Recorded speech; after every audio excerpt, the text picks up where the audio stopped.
All right, guys, it's in.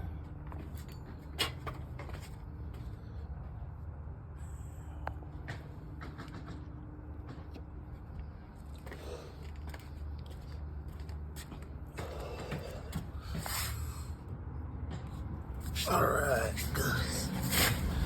This is the driver's side. It's a Muncie M20. I was scared it wasn't gonna fit. The clutch fork right here. There's the return spring. There's the Z-bar. This is the rod. It clears the headers right there. This is where the oil filter goes. But yeah, it clears. I didn't think it would clear, but it clears the Z-bar and the rod for the clutch. Bam. This is passenger side. Let me zoom out. Passenger side fitment.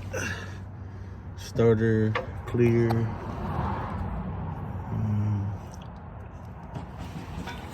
Tucked away all the battery, so it's not touching anything. So, yep, clears.